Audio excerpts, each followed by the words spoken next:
চাঁপাইনবাবগঞ্জ ৩ আসনে জাতীয় সমাজতান্ত্রিক দল জেএসডি মনোনীত প্রার্থী মোহাম্মদ ফজলুল ইসলাম সুমন খান ত্রয়োদশ জাতীয় সংসদ নির্বাচনে অংশগ্রহণের জন্য মনোনয়নপত্র দাখিল করেছেন। গতকাল সোমবার ২৯ ডিসেম্বর দুপুর ১২টায় তিনি জেলা প্রশাসকের কার্যালয়ে জেলা প্রশাসক বা রিটার্নিং কর্মকর্তার কাছে তার মনোনয়নপত্র জমা দেন। এই সময় তার সাথে দলীয় অসংখ্য নেতাকর্মী উপস্থিত ছিলেন। মনোনয়নপত্র দাখিল শেষে সাংবাদিকদেরকে বলেন, এই নির্বাচন গণতন্ত্র পুনরুদ্ধারের একটি গুরুত্বপূর্ণ ধাপ। নির্বাচন কমিশনের সকল বিধিনিষেধ মেনে শান্তিপূর্ণ ও সুশৃঙ্খলভাবে নির্বাচনী কার্যক্রম পরিচালনা করতে চাই। তিনি আরও বলেন, নির্বাচনী আচরণবিধি লঙ্ঘন না করে জনগণের কাছে আমাদের বার্তা পৌঁছে দেওয়া হবে। তিনি বলেন, কোনো ধরনের শোডাউন, সহিংসতা কিংবা আইন বহির্ভূত কর্মকাণ্ডে জড়ানো যাবে না। আইন শৃঙ্খলা পরিস্থিতি স্বাভাবিক রাখতে সকল নেতাকর্মীকে সতর্ক থাকতে হবে। আপনারা জানেন, বিগত দিনে ভোটাধিকার আন্দোলনের জন্য আমরা অনেক লড়াই সংগ্রাম করেছি। তারই প্রেক্ষাপটে একটা সুস্থ অবাধ সুষ্ঠু একটা নির্বাচন হবে, আমরা সেই কামনা করি। ভোটাররা যেন নির্বিঘ্নে এই সামনে 12 ফেব্রুয়ারি নির্বাচনে যেন তারা ভোটদানে অংশগ্রহণ করে।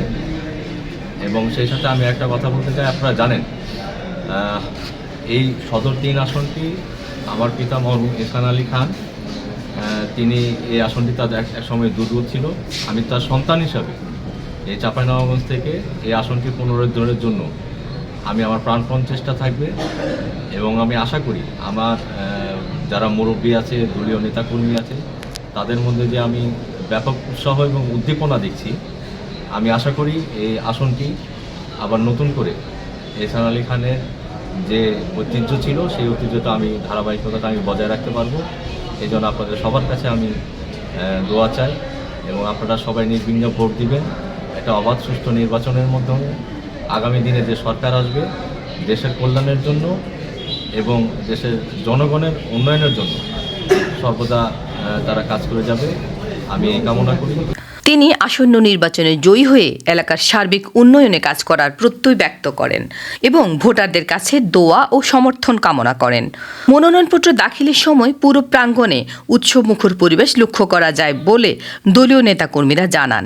এ সময় উপস্থিত ছিলেন জেলা জেএসডির যুগ্ম আহ্বায়ক মোহাম্মদ শফিকুল ইসলাম, ইবাদত হোসেন সাহেব, আলী নয়ন, আনোয়ার হোসেন সাগর, জেলা বিশিষ্ট ক্রীড়াবিদ মোহাম্মদ বেনাউল ইসলাম বেনু, মোহাম্মদ আব্দুর কুদ্দুস সহ অসংখ্য নেতাকর্মী, শুভানুধ্যায়ীরা প্রমুখ।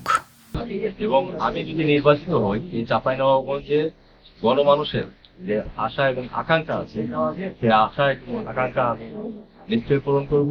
দীর্ঘদিন এই চাঁপাইনবাবগঞ্জ দলের পরিবর্তে দল এসেছে, ব্যক্তির পরিবর্তে ব্যক্তি এসেছে, কিন্তু তারা চাঁপাইনবাবগঞ্জের মানুষের জন্য, উন্নয়নের জন্য কোনো কাজ করে।